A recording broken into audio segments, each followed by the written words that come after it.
नमस्कार, मैं कमलेश कबीर आपका एक बार फिर स्वागत करता हूं इस नए एपिसोड में। आज के इस एपिसोड में हम बात करेंगे तीस्ता सीतलवाड़ के मामले की। कल से वापस तीस्ता सीतलवाड़ सुर्खियों में। और ऐसा नहीं है, इससे पहले भी हम तीस्ता सीतलवाड़ की बहुत बार बात कर चुके हैं। अब ऐसी स्थिति में जब जगदीप धनखड़ और सुप्रीम कोर्ट राष्ट्रपति के मामले को लेकर आमने सामने दिखाई दिए और फिर उसके बाद में निशिकांत दुबे। अब ऐसे में कल जो खबर आई, उस खबर के बाद में जैसे लगता हो एक तरफ जहां प्रो बीजेपी जो मीडिया काम करता है, जो अपने आप को राष्ट्रवादी कहते हैं, उन लोगों को मसाला मिल गया, वो उस खेमे में खुशी है, तो दूसरे खेमे में मायूसी भी है। लेकिन जब हम संतुलन की बात करते हैं तो आपने देखा होगा सीजेआई चंद्रचूड़ सिंह एक दो फैसलों को लेकर जो वामपंथी मीडिया था, दरबारी मीडिया, वो लगातार चंद्रचूड़ को कटघरे में खड़ा कर रहा था। और फिर उसके बाद में जिस तरीके से गणेश महोत्सव के दौरान प्रधानमंत्री नरेंद्र मोदी को अपने घर बुलाना, प्रधानमंत्री का वहां जाना, और फिर उस खबर के बाद में सोशल मीडिया में बवाल मच गया था।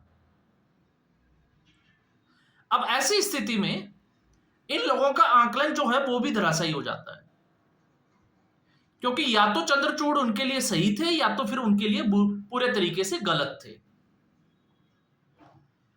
यह तो हुई मीडिया की बात। अब हम आते हैं सीधे खबर के ऊपर और उसका विश्लेषण करते हैं। जिस पटना हाईकोर्ट के जज ने, राकेश कुमार ने, सीजेआई चंद्रचूड़ के रिटायरमेंट से ठीक 2 दिन पहले एक चिट्ठी लिखी और चिट्ठी में बात की तीस्ता सीतलवाड़ की जमानत को लेकर और मांग की कि इसके ऊपर सीजेआई के खिलाफ सीबीआई की जांच होनी चाहिए। अब ऐसे में राष्ट्रपति ने अब जो है वो उसके ऊपर फैसला लिया और इसको कार्मिक विभाग को भेज दिया। अब कार्मिक विभाग ने देखना है कि आगे जो है वो क्या किया जाना चाहिए। अब राकेश कुमार जो हाईकोर्ट के जज, हम उनके ऊपर आए उससे पहले हम बात करते हैं इस मुद्दे की। मामला क्या बताया उस चिट्ठी में? मामला यह था कि तीस्ता सीतलवाड़ को जिस दिन जमानत देनी थी, उस दिन शादी को लेकर जो है वो कोई तैयारी चल रही थी। सीजेआई चंद्रचूड़ वहां मौजूद थे, भारतनाट्यम देख रहे थे, डांस, और उस वक्त उनके पास एक फोन आता है। और जब उनके पास फोन आता है, उस फोन के बाद में सुप्रीम कोर्ट के दरवाजे तीस्ता सीतलवाड़ के लिए खोल दिए जाते हैं।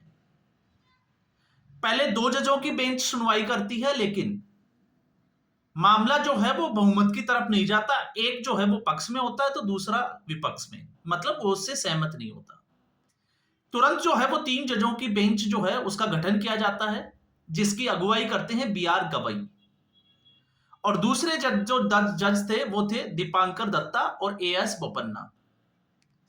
अब सुनवाई की जाती है और तीस्ता सीतलवाड़ को जमानत दे दी जाती है।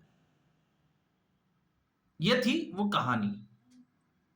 अब बात आती है कि आखिर ऐसा क्यों। इसका विश्लेषण शायद खबर को जो है वो कुछ लोग जो है वो पढ़कर आपको सुना जरूर रहे हैं, लेकिन जब आप विश्लेषण के ऊपर जाओगे तब आपको समझ में आएगा कि मामला जो है वो ये नहीं है। मामला, इसमें पूरा जो खेल नजर आता है वो ये खेल नजर आता है कि आज भी सुप्रीम कोर्ट कुछ लोगों की कठपुतली है, उनके हाथों में खेलता है। और क्यों खेलता है, कैसे खेलता है, वो आपको इसी केस में मैं आपको कुछ समझाने की कोशिश करूंगा। कुछ आंकड़े, कुछ फैक्ट्स आपके सामने रखने की कोशिश करूंगा। शायद मीडिया वालों ने ये रखे या नहीं रखे, मुझे इसकी जो है वो कोई जानकारी नहीं है। अब मैं जब ऐसा कहता हूं तो मैं ऐसा इसलिए कह रहा हूं, आखिर मैं हमेशा जो है वो कपिल सिब्बल को लेकर और अभिषेक मनु सिंघवी को लेकर सवाल खड़े करता हूं कि आखिर जितने भी जो विवादास्पद मामले होते हैं इस देश में, और जिनमें लगे कि इस केस में जमानत होना है ही मुश्किल, उस केस को लड़ने वाला वकील सिर्फ 2 ही होते हैं, एक कपिल सिब्बल और दूसरे अभिषेक मनु सिंघवी। आखिर लोग इन्हीं वकीलों के पास क्यों जाते हैं फिर, चाहे वो आतंकवादी हो, चाहे वो देश तोड़ने की बात हो, चाहे भ्रष्टाचार का मामला हो, या फिर इस तरीके का मामला हो। और जब मैं ये कह रहा हूं तो फैक्ट्स को आपको समझना पड़ेगा। 2012 में अभिषेक मनु सिंघवी की एक सीडी जो है वो वायरल हुई थी, और जिस तरीके से वो एक महिला वकील के साथ दिखाई देते हैं और महिला वकील से ये कहते हैं कि आपको जज बनना है या नहीं बनना है। मतलब अभिषेक मनु सिंघवी की उस वक्त की पावर आप देखिए कि वो वकीलों को भी जज बनाने की अपना एक जो है वो मादा रखते थे। और 2012 में सरकार किसकी थी? यूपीए 2 की सरकार थी, और ये कांग्रेस पार्टी के नेता भी थे। अब आपको समझ में आएगा। कपिल सिब्बल, उनका भी यही था, क्योंकि वो तो कानून मंत्री रहे थे। और फिर उसमें आपने ये भी देखा, कांग्रेस पार्टी और अरविंद केजरीवाल जो दूर विरोधी, एक दूसरे को देख नहीं सकते, एक दूसरे को देखते ही गालियां देना शुरू कर देते हैं।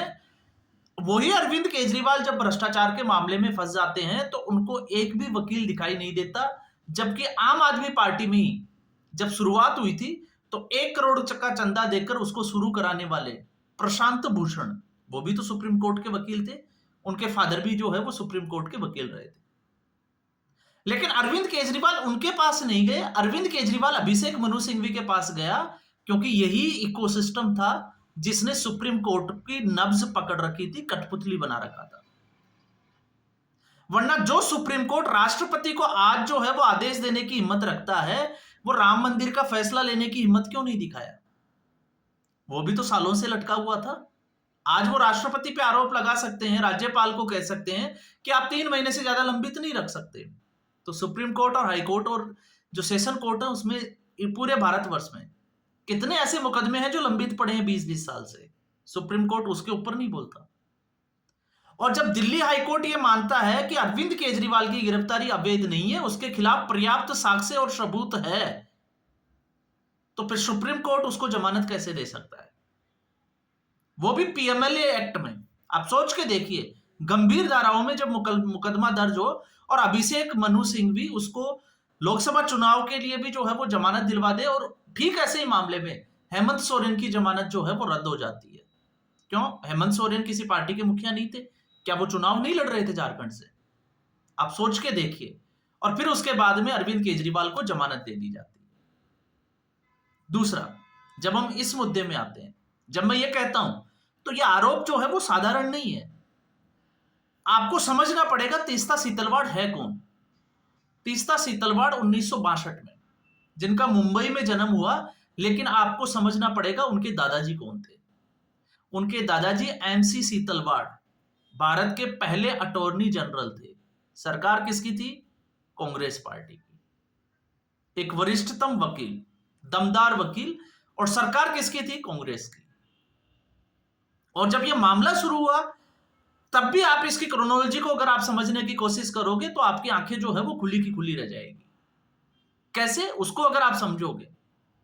जब मैं इस जमानत के मामले में आऊं तो उससे पहले 2002 में गुजरात के गोधरा कांड हुआ, सबको पता है, पूरे देश को पता है। 28 फरवरी को गुलबर्ग सोसाइटी, ये पूरा मामला क्या है मैं उसकी बात बता रहा हूं। कुछ लोग जो है वो उस सोसाइटी को घेर लेते हैं और वहां पे दंगे फसाद होते हैं, और कुछ लोगों को मौत के घाट उतार दिया जाता है, जिनमें एक व्यक्ति होते हैं एहसान जाफरी। और एहसान जाफरी कौन थे? एहसान जाफरी जो कांग्रेस पार्टी के पूर्व सांसद हुआ करते थे। उनकी भी इस हमले में जो है वो मौत हो जाती है, और उनकी पत्नी जकिया जाफरी। अब यहां से जो है वो मामला शुरू होता है, क्योंकि मामला कांग्रेस से जुड़ा हुआ था। उस वक्त गुजरात में नरेंद्र मोदी की सरकार थी और केंद्र में भारतीय जनता पार्टी एनडीए की सरकार थी, अटल बिहारी वाजपेयी की। इसलिए यहां पर जो है वो आपको कुछ भी समझ में नहीं आएगा। तो फिर मामला शुरू होता है 2006 में। 2006 में जकिया जाफरी जाती है, क्योंकि 2006 में आपको पता होगा केंद्र में सरकार आ जाती है कांग्रेस पार्टी की। पुलिस महानिदेशक के पास जाती है, नरेंद्र मोदी और कुछ लोगों के खिलाफ जो है वो मुकदमा, या हम कहें कि एफआईआर दर्ज करने की मांग की जाती है। अपील को खारिज कर दिया जाता है। फिर 2007 में रुख किया जाता है हाई कोर्ट का, और हाई कोर्ट भी जो है वो इस मामले को खारिज कर देता है, याचिका को ही खारिज कर देता है। उसके बाद में आई थिंक 2008 में जो है वो इसकी मुलाकात होती है जकिया जाफरी की तीस्ता सीतलवाड़ से, जो एक संस्था भी चलाती है। अब यहां से जो है वो मामला आगे चलता है। फिर अगले साल 2009 में मामला जो है वो सुप्रीम कोर्ट तक लेके जाया जाता है, और सुप्रीम कोर्ट 2010 आते आते एसआईटी गठित कर देता है इस पूरे मामले की जांच के लिए। और 2012 में, चूंकि सरकार जो है वो कांग्रेस की ही होती है, लेकिन नरेंद्र मोदी के खिलाफ और कुछ उन लोगों के खिलाफ कोई ऐसा सबूत और साक्ष्य नहीं मिलता एसआईटी को जिससे इनको दोषी ठहराया जा सके, तो 2012 आते आते प्रधानमंत्री नरेंद्र मोदी को क्लीन चिट दे दी जाती है। तो यह मामला 2006 से लेकर 2012 तक घूमता हुआ दिखाई देगा, जब कांग्रेस पार्टी की सरकार थी। तो आज 2014 के बाद में आप देखिए, आप चाहे मीडिया की बात कर लीजिए, चाहे इस सिस्टम की बात कर लीजिए, आज भी इस सिस्टम में जब ये आती है ना कि सरकार भले किसी की हो, सिस्टम हमारा है, तो आज भी सिस्टम में इन्हीं के लोग जो है वो घुसे हुए हैं। और जो ये सारा कुछ आप देख रहे हो कि केंद्र सरकार जो है वो एक बिल लेके आ आते हैं, और सुप्रीम कोर्ट के जजेस जो है वो उसके ऊपर दूसरी तरफ चल देते हैं, स्टे भी लगा देते हैं। ऐसा क्यों होता है? जबकि पहले सुप्रीम कोर्ट तलवे चाटता था। साबानो केस में सुप्रीम कोर्ट की इतनी हिम्मत नहीं हुई कि जब संसद में उनके उसको फैसले को पलट दिया गया तो उसके खिलाफ आवाज उठा सके। बस इतना ही फर्क है जो आपको समझना चाहिए। तो ये आज भी सुप्रीम कोर्ट, आप माने या नहीं माने, कपिल सिब्बल और अभिषेक मनु सिंघवी जैसे लोगों के हाथों की कठपुतली मात्र है। ये इसको जैसे नचाते हैं ये वैसे ही नाचता है। अब कब तक नाचता रहेगा हम उसमें थोड़ा ज्यादा नहीं जाएंगे, क्योंकि फिर मामला आ जाता है कोर्ट ऑफ कंटेम्प्ट का 1971 की धारा 15 का। आपको पता ही है कि सुप्रीम कोर्ट के खिलाफ अगर आप कुछ आवाज उठाते हो या सवाल पूछ ले तो आपके ऊपर जो है वो दंडात्मक कार्रवाई भी हो सकती है। लेकिन इन लोगों का क्या? अभी आपने यशवंत वर्मा का मामला देखा, जबकि ठीक ऐसे ही दूसरे मामले में इलाहाबाद हाईकोर्ट में भी आपने देखा कि किस तरीके से एक कटमुल्ला शब्द बोलने वाले जज के ऊपर जो है वो रातों रात एक्शन ले लिया जाता है, जवाब मांगा जाता है। बस यही इस देश में जो है वो अब तक चलता आ रहा है। इसके बाद में अब हम आते हैं सीधा तीस्ता सीतलवाड़। तो तीस्ता सीतलवाड़ पर जो है वो कार्रवाई शुरू होती है 2021 में। अब उल्टा पड़ जाता है दाव, क्योंकि 2014 के बाद में केंद्र में भारतीय जनता पार्टी की सरकार होती है, और गुजरात में जो है वो आपको पता ही है लगभग 25-30 साल से कांग्रेस पार्टी के लिए तो सूखा पड़ा हुआ है, वहां तो भारतीय जनता पार्टी की सरकार है। तो तीस्ता सीतलवाड़ के ऊपर आरोप लगते हैं कि इन्होंने झूठे फर्जी जो है वो दस्तावेज तैयार किए, जाली दस्तावेज। किनके साथ मिलकर? आरबी के जो प्रमुख थे श्री कुमार और एक आईपीएस संजीव भट्ट के साथ मिलकर जो है वो एक षड्यंत्र रचा गया, क्योंकि अकेले तीस्ता सीतलवाड़ ऐसा नहीं कर सकती थी। और जब ये हाईकोर्ट में आपको पता होगा 25 जून 2022 को पहली बार तीस्ता सीतलवाड़ को पुलिस ने कस्टडी में लिया था, और उसके बाद में जुलाई में इनकी जमानत याचिका खारिज हो गई थी। और जब इनकी जमानत याचिका खारिज हुई थी तो आपको यह भी बात पता होगी कि उसके बाद में 3 अगस्त 2022 को, जब जुलाई में ये खारिज हुई, तो 3 अगस्त 2022 को रुख किया जाता है सुप्रीम कोर्ट का, क्योंकि इससे पहले गुजरात हाईकोर्ट, अहमदाबाद हाईकोर्ट जो है वो राज्य सरकार से अपनी रिपोर्ट मांगता है, और फिर उसके बाद में जो है वो पेज फंस जाता है। पेज फंसता है वो पूरे देश के सामने। और ऐसा नहीं है, तीस्ता सीतलवाड़ के ऊपर इतने गंभीर आरोप है, उनमें से एक अगर आरोप की बात मैं करूं तो इन्होंने एक कब्र तक खोद डाली थी ऐसे झूठे केस तैयार करने, झूठी रिपोर्ट तैयार करने के लिए। और मकसद सिर्फ और सिर्फ जो है वो एक ही था कि किसी भी तरीके से प्रधानमंत्री नरेंद्र मोदी को फंसाया जाए। और वो जो है वो क्या थी, वो कब्र का मामला, वो मैंने इसमें निकाला भी है, मैं आपको थोड़ा सा उसमें बताता हूं। हाँ, ये मामला है पंचमहल के पांडरवाड़ा की कब्र खोदने का।